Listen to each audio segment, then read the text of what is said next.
बिस्मिल्लाहिर्रहमानिर्रहीम। अस्सलाम वालेकुम रहमतुल्लाहि व बरकातुहू। उम्मीद है कि आप सभी ईमान और सेहत की बेहतरीन हालत में होंगे।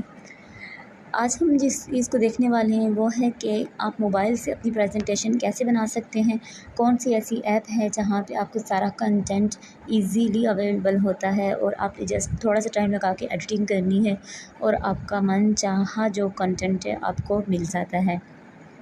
अक्सर लोग मुझसे सवाल करते हैं कि मैं कहाँ पे जाके कौन सी ऐप से अपना प्रेजेंटेशन जो है वो रेडी करती हूँ। तो मैं मोस्टली मेरी कोशिश होती है मोबाइल से ही, क्योंकि इस पे ईज़ी होता है कैरी करना और जब भी आपको फ्री टाइम मिले आप बैठ के तो काम आराम से कर सकते हैं। तो इसके लिए जो बेस्ट एप्लीकेशन है दैट इज़ WPS ऑफ़िस। अगर आपके मोबाइल में इंस्टॉल नहीं है तो प्ले स्टोर से ईज़िली ये WPS ऑफ़िस आपको मिल जाता है। इंस्टॉल करने के बाद आप इसको ओपन करेंगे। ओपन करने के बाद आप यहाँ पे आते हैं कि आपको कौन सी चीज़ चाहिए, कहाँ पे जाके आप अपना कंटेंट बनाना चाहते हैं। तो मैं यहाँ पे प्लस का साइन आप प्रेस करेंगे। तो मैं क्योंकि अपनी प्रेजेंटेशन की बात कर रही हूँ तो मैं पावर पॉइंट ओपन करूँगी। अगर आपने पेपर बनाना है तो आप डॉक्यूमेंट्स में आ सकते हैं, फिर आप PDF फाइल में भी कन्वर्ट कर सकते हैं, फिर स्कैनर भी है, टेक्स्ट भी है, तो इसमें बहुत सी चीज़ें हैं। ठीक है, तो मैंने प्रेजेंटेशन क्योंकि पावर पॉइंट पे बनानी होती है तो मैं PPT को ओपन कर लूँगी। अच्छा, अब यहाँ पे WPS ऑफ़िस का सबसे बड़ा फ़ायदा ये है कि यहाँ पे ना आपको देख सकते हैं आपके बने बनाए टेम्पलेट्स मिल जाते हैं किसी भी टॉपिक के लिहाज से। एजुकेशन है उसके लिए, बिज़नेस है उसके लिए, नेचर के लिहाज से simple and minimal, work report, album, medical, so on and so forth. इसका क्या फ़ायदा होता है कि बने बनाए थीम्स हैं, बैकग्राउंड सेलेक्ट हुआ हुआ है, आप जो मर्ज़ी इनमें से ओपन करना चाहें, जिस तरह का आपका कंटेंट है। फॉर एग्ज़ाम्पल अगर मैं बात करती हूँ कि मैंने एजुकेशन पे बनानी है तो आप क्या करते हैं कि आप उसमें से कोई सा भी थीम जो है वो ओपन कर लेती हैं। फॉर एग्ज़ाम्पल मैं चाहती हूँ कि मैं बनाऊँ समरी रिपोर्ट, मैं ये वाला थीम ओपन करूँगी। ये थीम आपने डाउनलोड करने होते हैं WPS ऑफ़िस से ईज़िली, यहीं से आपके थीम डाउनलोड हो जाते हैं। आप यूज़ नाउ पे क्लिक करेंगे, ठीक है, और आप ये थीम अपना डाउनलोड करना स्टार्ट कर देंगे। यहाँ से इसका सबसे बड़ा फ़ायदा ये होता है ना कि आपको बने बनाए टेम्पलेट्स बने बनाए मिल जाते हैं। वहाँ पे ना तो आपको फ़ॉन्ट स्टाइल चेंज करना पड़ता है, ना फ़ॉन्ट साइज़, ना कलरिंग आपको चेंज करनी पड़ती है। और पिक्टोरियल रिप्रेजेंटेशन अगर आपने करनी है तो उसके लिए अलग से आपको टेम्पलेट्स मिल जाते हैं। आपके कंटेंट के लिहाज से बनी बनाई स्लाइड्स हैं, आपने जस्ट जाके उसके अंदर एडिटिंग करनी है और उसको सेव करना है। और सबसे बड़ा फ़ायदा WPS ऑफ़िस का ये है कि यहाँ से आपको जब आप अपना कंटेंट क्रिएट कर लेते हैं टाइपिंग फॉर्म में पिक्चर्स वगैरह लगा के, तो दूसरी बात जो इसकी बेनिफिशियल है वो ये है कि यहीं से आपको रिकॉर्डिंग का ऑप्शन भी मिल जाता है।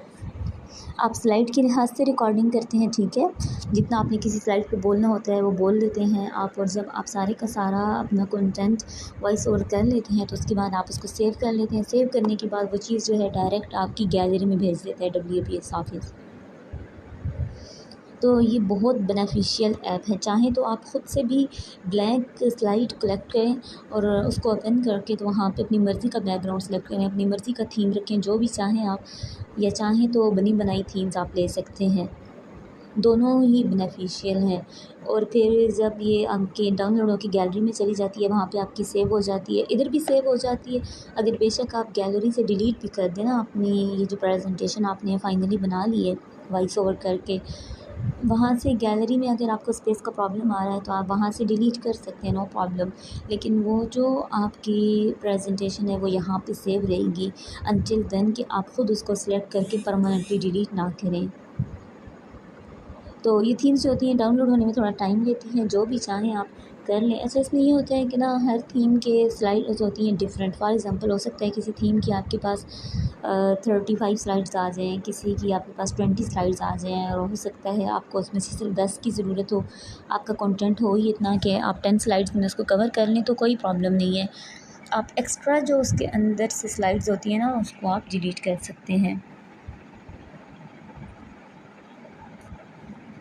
इसके बाद WPS ऑफ़िस का सबसे बड़ा फ़ायदा ये है कि यहाँ पे आपको फ़ॉन्ट स्टाइल डिफरेंट मिल जाते हैं जो लगे बंदे फ़ॉन्ट स्टाइल हैं।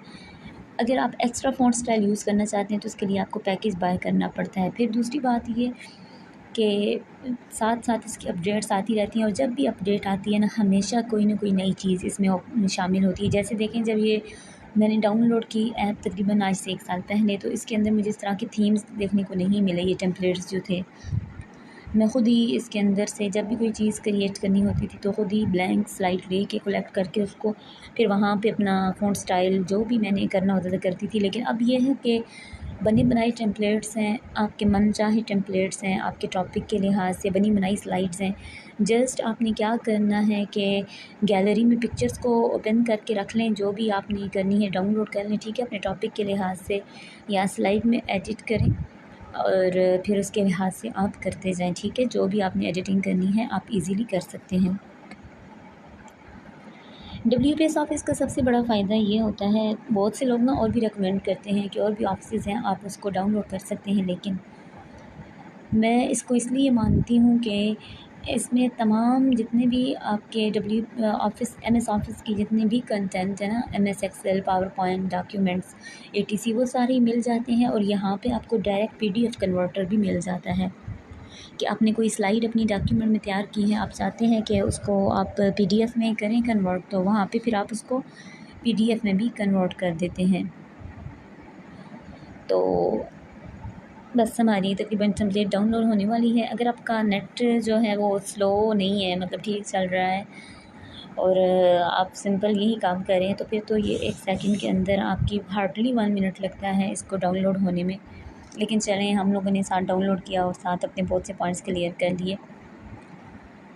तो डाउनलोड होती है, फिर हम काम स्टार्ट करते हैं। इससे ना आपका टाइम सेव हो जाता है कि आप जितना भी टाइम लगाते हैं ना, बाकी अगर कोई ब्लैंक स्लाइड आप लेते हैं, उसका बैकग्राउंड आप सेलेक्ट करेंगे, फिर उसका फ़ॉन्ट स्टाइल लिखेंगे, फिर उसको सेलेक्ट करके उसका कलर चेंज करेंगे, फ़ॉन्ट साइज़ चेंज करेंगे, वो काफ़ी ना टाइम टेकन प्रोसेस है और काफ़ी जो है वो आपका हेडेक वाला काम हो जाता है। तो यहाँ से आपके लिए ये सारा काम ईज़ी होता है। तो चलिए जी, template is about to download और here we go, that's it. चलें जी, अब हम इस पे सिलेक्ट करेंगे यूज़ नाउ पे। अब यहाँ पे सबसे पहले देख सकते हैं कि उसने आपको स्लाइड्स बताई हैं, कितनी ज़्यादा स्लाइड्स हैं यहाँ पे 24 स्लाइड्स हैं और साथ वो आपको एक्स्ट्रा बता रहा है कि अगर आप एक्स्ट्रा डाउन करना चाहें ऐड तो आप कर सकते हैं। फॉर एग्ज़ाम्पल अब देखें इसमें आपने काम कैसे करना है। आप इस पे जाएंगे, एडिट करेंगे। इसमें एडिट करने के बाद फॉर एग्ज़ाम्पल आप लिखना चाहते हैं कि presentation about today's education system. चलिए जी, इसको आप क्या करें कि ये जो आपका है ना, इसको आप उठा के थोड़ा सा ऊपर कर लें अपने इस टेक्स्ट बॉक्स को। अब आप इसको ना किस तरह से, अगर फ़ॉन्ट स्टाइल आपने चेंज करना है, कलर चेंज करना है, तो कैसे करेंगे आप इसको? आप करेंगे, प्रेस करेंगे, फिर आप इसको सेलेक्ट करेंगे। सेलेक्ट करने के बाद आप यहाँ पे आ जाते हैं। अच्छा, अब आपने फ़ॉन्ट का जो है इसकी आपने कलर चेंज करना है तो आप यहाँ से कर सकते हैं, ठीक है। आप ऐसे भी कर सकते हैं। फ़ॉन्ट साइज़ चेंज करना चाहें, यहाँ पे आप आ जाएं। आप टेक्स्ट कलर चेंज करना चाहें, आप वैसे भी कर सकते हैं। आप इसकी अलाइनमेंट चेंज करना चाहें तो ऐसे आप कर सकते हैं, ठीक है। फिर आप यहाँ पे अगर इसका साथ में कुछ भी ऐड करना चाहें आप तो आप कर सकते हैं। तो यहाँ पे ये हो गया। अच्छा, अब नेक्स्ट चलते हैं हम अपनी स्लाइड की तरफ, अगली की तरफ। यहाँ पे आपने अपना क्या करना है कि टॉपिक इंट्रोडक्शन दे देना है। फिर इसके बाद आप यहाँ पे बताएंगे कि आप फॉर एग्ज़ाम्पल अब आप ये स्लाइड नहीं चाहते, आपने टॉपिक जो है वो पिछली स्लाइड में बता दिया। इसने वैसे इस टॉपिक इस स्लाइड में बताया है कि समरी रिपोर्ट उसने करनी है, हमने पिछली स्लाइड में ही बता दिया अपना टॉपिक। तो आप क्या करेंगे, 2 काम हो सकते हैं। या तो अगर आप ये चाहते हैं ना कि यहाँ पे आके आप अपना टॉपिक सेलेक्ट करें कि presentation about today's education system, तो आप फिर ये पहली वाली स्लाइड को सिलेक्ट करेंगे, उसको आप डिलीट कर देंगे और इसको आप अपनी फ़र्स्ट स्लाइड बना लेंगे, ठीक है। नेक्स्ट स्लाइड पे आप आते हैं, वो आपसे कहता है कंटेंट। तो कंटेंट आपने कौन सा करना है, मतलब आप कौन से टॉपिक्स कर रहे हैं। हम यहाँ पे कर सकते हैं कि टाइप्स ऑफ एजुकेशन सिस्टम, या फिर आप कह सकते हैं कि टीचर स्टूडेंट इंटरेक्टिव एक्टिविटीज़, यहाँ पे ये आप कर सकते हैं। उसके बाद आप यहाँ पे आ जाएँ, आपने जो पहला कंटेंट लिखा है अब वहाँ पे जो भी आप करना चाहते हैं, यहाँ पे आपने पिक्चर एडिट करनी है तो आप यहाँ पे आएंगे, चेंज इमेज पे आएंगे, ये आपको ले जाएगा आपकी गैलरी में। गैलरी में फॉर एग्ज़ाम्पल अगर आप ये करना चाहते हैं तो आप ये कर सकते हैं। मैंने वैसे एग्ज़ाम्पल दिए, ठीक है। और अगर आप चाहते हैं कि यहाँ पे आपकी पिक्चर की ज़रूरत नहीं है, इमेज की ज़रूरत नहीं है तो आप डिलीट कर सकते हैं।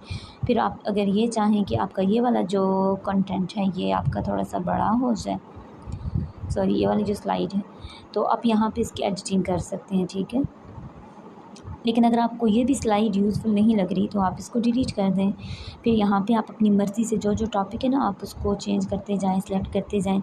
जो स्लाइड आपके काम की नहीं है वो आप करते जाएँ। अच्छा, फॉर एग्ज़ाम्पल अब आपने यहाँ तक आके 17 स्लाइड्स तक आपका काम मुकम्मल हो गया है तो आप आगे जो जितनी भी हैं उनको आप डिलीट कर सकते हैं। अगर आपका काम रह गया है तो आप एक्स्ट्रा यहाँ पे आएँ और इसमें से इसको इधर से उठा लें और आप मज़ीद यहाँ पे काम कर सकते हैं। फिर दूसरा बात ये है कि यहाँ पे अगर आप ये चाहते हैं कि आप यही वाला थीम अगली भी स्लाइड में चाहते हैं, आपने इसमें एडिट कर ली अपनी मर्ज़ी की चीज़, लेकिन आपका कंटेंट रह गया और आप चाहते हैं कि सेम यही थीम हो अगली स्लाइड के लिए, तो आप क्या करेंगे? आप इसको सेलेक्ट करेंगे, कॉपी पे करेंगे, ठीक है। कॉपी करने के बाद यहाँ प्रेस करेंगे, पेस्ट हो जाएगा, वही स्लाइड आपकी रिपीट हो जाएगी। जितनी भी स्लाइड्स आप कोई भी रिपीट करना चाहते हैं आप कर सकते हैं। अगर आप स्लाइड्स की जो पोजीशन है चेंज करना चाहते हैं, फॉर एग्ज़ाम्पल आपका कोई ऐसा कंटेंट आ रहा है जो है तो पहले नंबर पे इंट्रोडक्शन आप करवा रहे हैं, लेकिन उसकी स्लाइड यहाँ पे आ गई है, आप चाहते हैं ये वाली स्लाइड जो आपकी सेकंड नंबर पे हो, तो आप इसको सेलेक्ट करके जहाँ भी लेके जाना चाहें आप लेके जा सकते हैं। ठीक हो गया। ये तो था वो स्लाइड टेम्पलेट जो हमें बने बनाए मिल जाते हैं।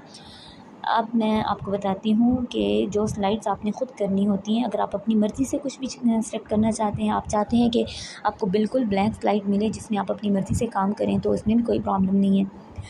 आप यहाँ पे कर सकते हैं ये इस तरह से कर लें अगली स्लाइड जो है, ठीक है। अगर आप चाहते हैं, अगर आपके पास कोई ऐसी चीज़ आ गई है, ऐसी स्लाइड आ गई है जिसमें आपका 2 कॉलम कंटेंट है, दोनों तरफ आप लिखना चाहते हैं या एक तरफ आपने लिखना है, एक तरफ पिक्चर इंसर्ट करनी है, देन नो प्रॉब्लम, आप यहाँ पे चले जाइए, ठीक है। तो आप इधर एडिट पे आएंगे, सही है। आपने यहाँ पे पिक्चर इंसर्ट करनी है तो आप यहाँ पे आएंगे इंसर्ट वाले ऑप्शन पे, ठीक है। यहाँ से आप इसको आप पिक्चर की तरफ जाएंगे, फिर आप पिक्चर पे क्लिक करेंगे, वो गैलरी में आपको ले जाएगा। गैलरी में अगेन हम ये सिलेक्ट कर लेते हैं, ठीक है। फिर आप इसको एडजस्ट कर लेते हैं अपने लिहाज से और यहाँ पे इस स्लाइड में आप कुछ भी लिखना चाहें लिख सकते हैं, ठीक है।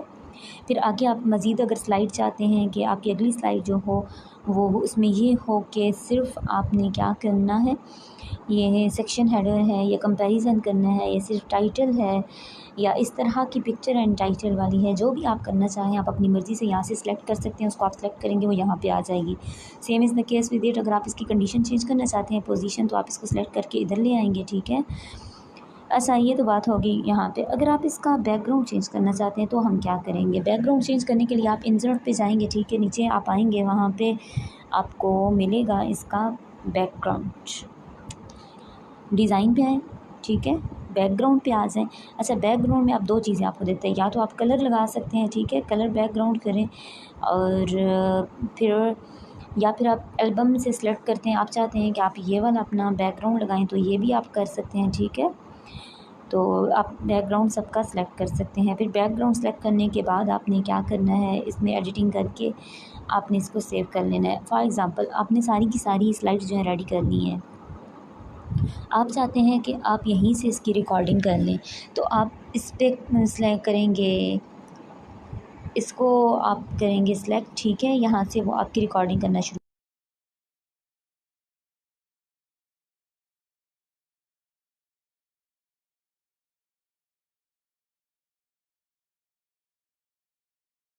बाद आप यहाँ पे आएंगे, सेव करेंगे, ये आपकी गैलरी में आपको ले जाएगा। तो आई होप कि आपको समझ आ गया होगा आज का टॉपिक। तो इससे रिलेटेड कोई भी क्वेश्चंस आप कमेंट सेक्शन में पूछ सकते हैं। अल्लाह हाफ़िज़।